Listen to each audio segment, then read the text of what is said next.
الحمد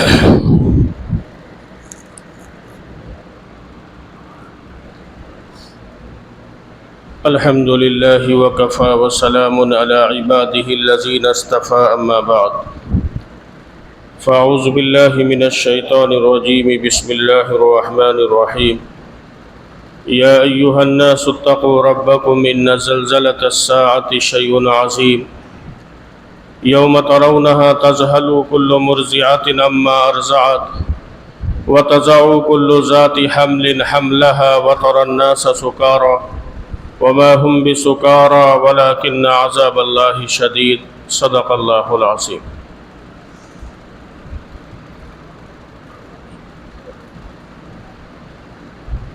اللہ تبارک و تعالی نے اس دنیا کے اندر ہمیں اور آپ کو بھیجا ہے، اور دنیا میں کتنے دن ہمیں رہنا ہے اس کا علم اللہ تبارک و تعالی کو ہے، اور پھر اس کے بعد میں ایک وقت آئے گا کہ ہم دنیا کو چھوڑ کر چلے جائیں گے۔ دنیا میں اگر کوئی شخص نعمتوں میں ہو تب بھی ان نعمتوں کو چھوڑ کے چلا جائے گا، اگر کوئی شخص بادشاہت میں ہو، حکومت میں ہو، وزارت میں ہو، تب بھی ایک وقت آئے گا کہ ان سب کو چھوڑ کے اس کو جانا ہے۔ دنیا میں کوئی شخص اگر تنگ دستی کی زندگی گزار رہا ہو تب بھی اسے جانا ہے۔ دنیا میں کوئی شخص اگر بیمار ہو تب بھی اسے جانا ہے۔ بیمار، بادشاہ، وزیر، غریب، فقیر، جوان، بچے اور بوڑھے، سب کو دنیا سے جانا ہے، اور اب سب دنیا سے جا رہے ہیں۔ اور یہ اللہ تبارک و تعالی کا ضابطہ ہے اور اللہ کا یہ قاعدہ ہے۔ جب ہمارے جسم سے روح نکلتی ہے تو روح نکلنے کے بعد میں دنیا والے جو کام سب سے پہلا کرتے ہیں وہ یہ کرتے ہیں کہ ہمارا نام بدل دیتے ہیں۔ ابھی ہم اپنے نام سے پکارے جاتے ہیں جو نام ہمارے ماں باپ نے رکھا ہے، لیکن جب روح نکلے گی تو روح نکلنے کے بعد میں جو ماں باپ نے ہمارے نام رکھا ہے وہ نام بدل دیا جائے گا، اور سب سے پہلا کام یہ ہوگا، لوگ کہیں گے بھئی مٹی کب اٹھائی جائے گی، تدفین کب ہوگی، دفن کب کیا جائے گا۔ تو معلوم یہ ہوا کہ دنیا میں سب سے پہلے جس چیز کی پہچان ختم ہوتی ہے وہ پہچان ہوتی ہے نام کی، کہ انسان کا نام ختم ہو جاتا ہے۔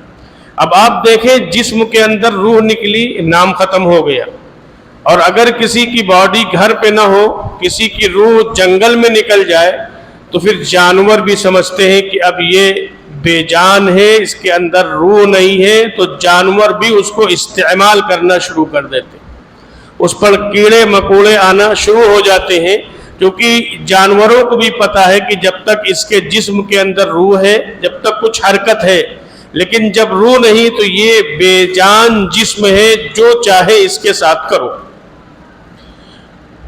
تو آئے دن اس کا مشاہدہ ہوتا ہے۔ تو سب سے پہلا کام کیا ہوگا؟ ہمارا نام بدل دیا جائے گا، اور پھر یہ اللہ تبارک و تعالیٰ کی طرف سے ضابطہ ہے کہ روح نکلنے کے بعد میں کوئی بھی گھر والا اس کو اپنے گھر میں رکھنے کو تیار نہیں ہوتا۔ یہ ایک ضابطہ ہے، سب کے ساتھ ہوتا چلا آ رہا ہے، ہمارے ساتھ بھی ہوگا۔ بہت یہ ہوگا، کوئی رشتہ دار کہیں دور ہے تو 2-4 گھنٹے وقت بڑھا دیا جائے گا، کوئی بہت دور ہے تو کہتے ہیں چلو 24 گھنٹے روک لیا جائے گا، لیکن آخر وقت ہونا کیا ہے؟ قبر کے گڑھے کے اندر لوگ ہمیں چھوڑ کر آ جائیں گے، یہ آخر میں ہونا ہے۔ اب جیسے آج جمعہ کا دن ہے، اب جمعے کے دن ہم نے غسل کیا، تو ہم اس غسل کے وقت ہمارا دھیان اور ہماری توجہ اس طرف ہونا چاہیے کہ ایک وقت آئے گا کہ ہم غسل نہیں کر پائیں گے، اور یہ آنا ہے۔ آج الحمدللہ صحیح سالم ہے، غسل کر رہے ہیں، ایک وقت آئے گا کہ ہم حرکت بھی نہیں کر پائیں گے، بلکہ ہم کو غسل دیا جائے گا۔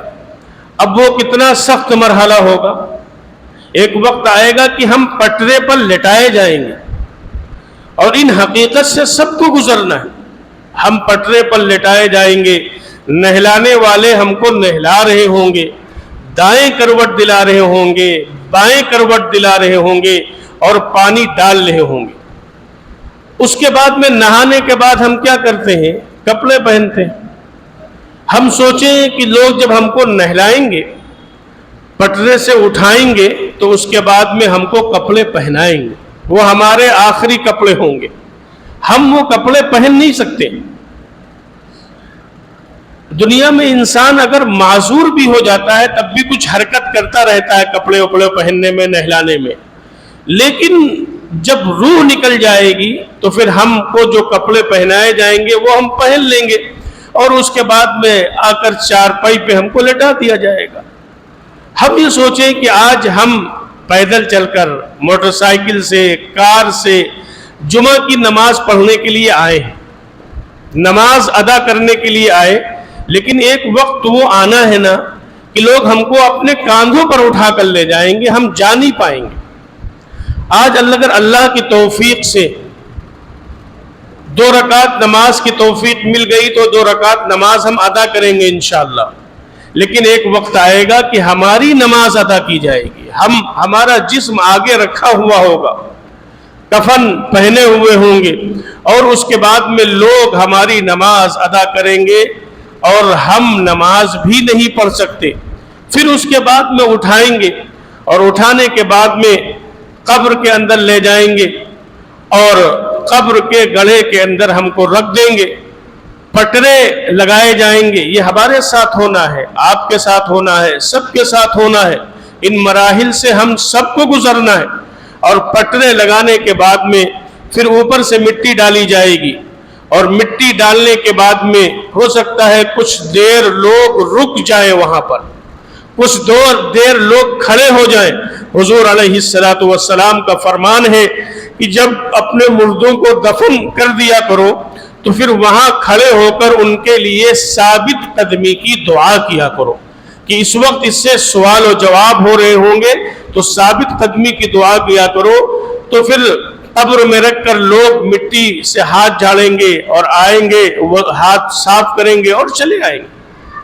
چند دن ہمارا تذکرہ ہوگا، جو بہت قریبی لوگ ہوں گے ہمارے، جو ہمارے اہل خانہ، ہمارے بہت عزیز دوست ہوں گے، وہ چند دن ہمارا تذکرہ کریں گے، اور اس کے بعد میں لوگ ہم کو بھول جائیں گے۔ اب ہم سوچیں میرے دوستو کہ ہم ایک دن پہلے نرم گدے پر سو رہے تھے، ایک دن پہلے ہم اے سی میں اور کولر میں اور پنکھے میں سو رہے تھے، ایک دن پہلے ہم اپنے گھر پہ سو رہے تھے، ایک دن پہلے ہمارے ساتھ ہمارے گھر کے لوگ موجود تھے، ہماری پریشانی کے وقت، ہماری تکلیف کے وقت، ہماری مشکل کے وقت ہمارے گھر کے لوگ موجود تھے۔ لیکن میرے دوستو ہم سوچیں کہ جب ہم اپنی قبر میں جائیں گے تو کوئی نہیں ہوگا ہمارے ساتھ، ہم ہوں گے یا ہمارے اپنے اعمال ہوں گے۔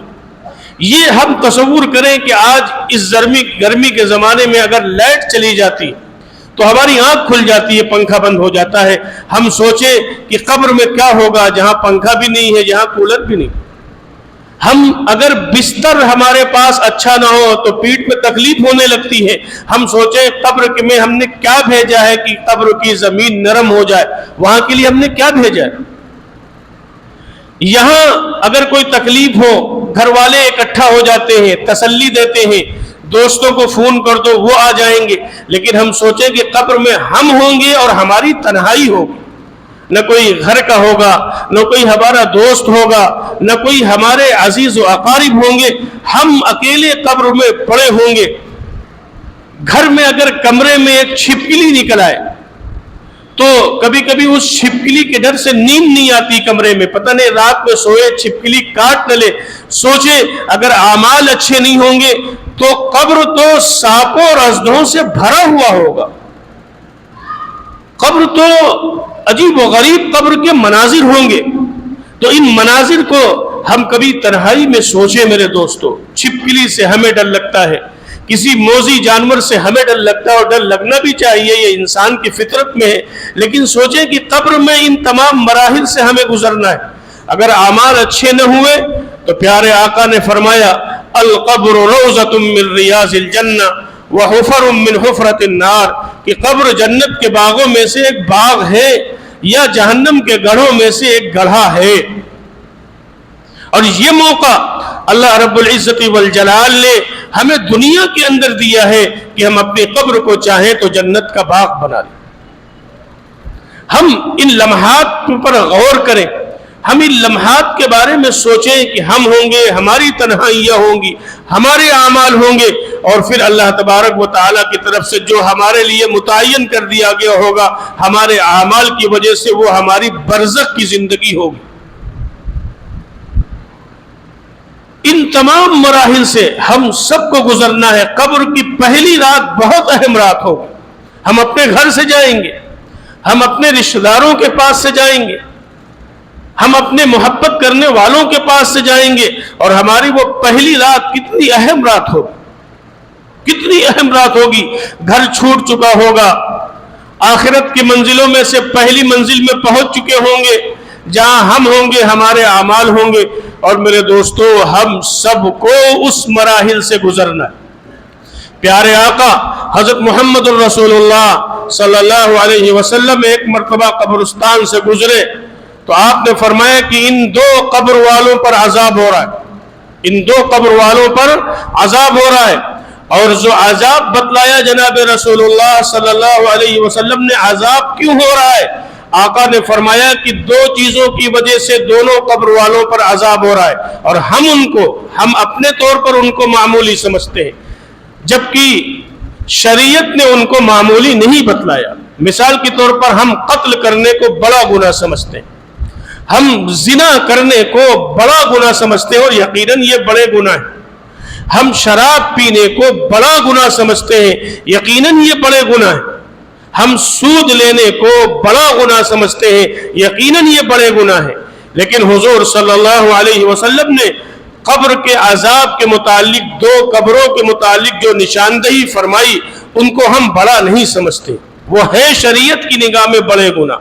حضور نے فرمایا کہ ایک کو جو عذاب قبر ہو رہا ہے وہ پیشاب کی چھینٹوں سے نہ بچنے کی وجہ سے ہو رہا ہے۔ کیا ہم اس کو معمولی نہیں سمجھتے؟ پیشاب کی چھینٹوں سے حتی الامکان جتنا ہم بچ سکتے ہو اتنا بچنے کی کوشش کریں۔ پیارے آقا حضرت محمد الرسول اللہ صلی اللہ علیہ وسلم نے ارشاد فرمایا کہ پیشاب کی چھینٹوں سے نہ بچنے کی وجہ سے ایک کو یہ عذاب قبر ہو رہا ہے، اور حضور علیہ السلام نے فرمایا تو معلوم ہوا کہ پیشاب کی چھینٹوں سے نہ بچنا یہ بھی بڑا گناہ ہے۔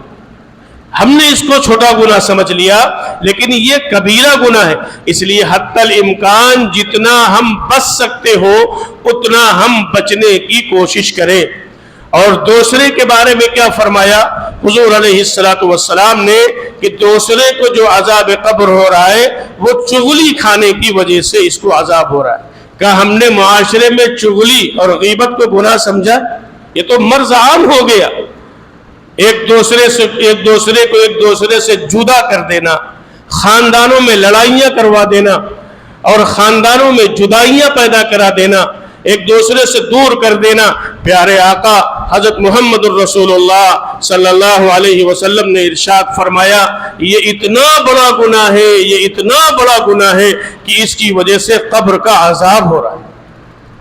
اور حضور علیہ السلام نے اپنی حیات طیبہ میں اس کے بارے میں بتلایا کہ دیکھو ان دو قبر والوں کو ان دو گناہوں کی وجہ سے عذاب ہو رہا ہے۔ کیوں بتلایا حضور علیہ السلام نے؟ اس لیے کہ ان دونوں گناہوں کی ہمارے نزدیک وہ قباحت نہیں ہے جو قباحت اور گناہوں کی ہوتی ہے۔ اور یہ کچھ برائیاں مردوں میں زیادہ ہوتی ہیں اور کچھ برائیاں عورتوں میں زیادہ ہوتی ہیں، جیسے زنا کا یا فحش کام کا یہ مردوں میں زیادہ ہوتے ہیں، اور کچھ گناہ عورتوں میں زیادہ ہوتے ہیں جیسے غیبت کا، چغلی کا، یہ عورتوں میں یہ مرض زیادہ پائے جاتے ہیں۔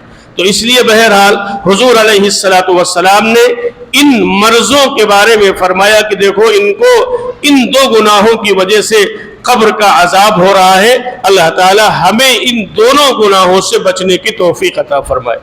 کبھی کبھی انسان کھڑا ہوا اور اس نے معلومہ پیشاب کرنا شروع کر دیا، اب اس کی بڑی بڑی چھینٹیں پڑ رہی، بہت احتیاط کے باوجود اگر چھوٹی چھوٹی چھینٹیں کبھی پڑ جائیں تو اللہ تعالیٰ ان کو معاف کر دیتا ہے، لیکن بد احتیاطی کی وجہ سے کھڑے ہو کے پیشاب کر لیا تو اگر وہ جو چھینٹیں پڑ رہی یہ بڑی خطرناک ہے اور یہ بڑے گناہ ہیں۔ اور حضور علیہ السلام کا وہ فرمان کہ میرے دوستو، آخرت کے منزلوں میں سے پہلی منزل قبر ہے، القبر روضۃ من ریاض الجنہ وحفرۃ من حفرۃ النار، کہ قبر جنت کے باغوں میں سے ایک باغ ہے یا جہنم کے گڑھوں میں سے ایک گڑھا ہے۔ اب جب ہم قبر کے اندر جائیں گے، لوگ ہم کو قبر کے اندر اتار کے جب چلے آئیں گے تو پھر اللہ تبارک و تعالیٰ کی طرف سے فرشتے آئیں گے اور آنے کے بعد میں ہم سے سوال کریں گے، ان کے سوالات ہم سے ہوں گے، اور وہ سوالات ایسے ہیں کہ اللہ رب العزت والجلال کے پیغمبر حضرت محمد الرسول اللہ صلی اللہ علیہ وسلم نے وہ سوالات بھی بتلا دیے اور ان کے جوابات بھی بتلا دیے کہ سوال کیا ہوگا، من ربک، یہ بتلاؤ کہ تمہارا رب کون تھا، ہم نے کس کو اپنا پالنہار سمجھا، ہم نے کس کو اپنا مشکل کشا سمجھا، ہم نے کس سے ڈر کر زندگی گزاری۔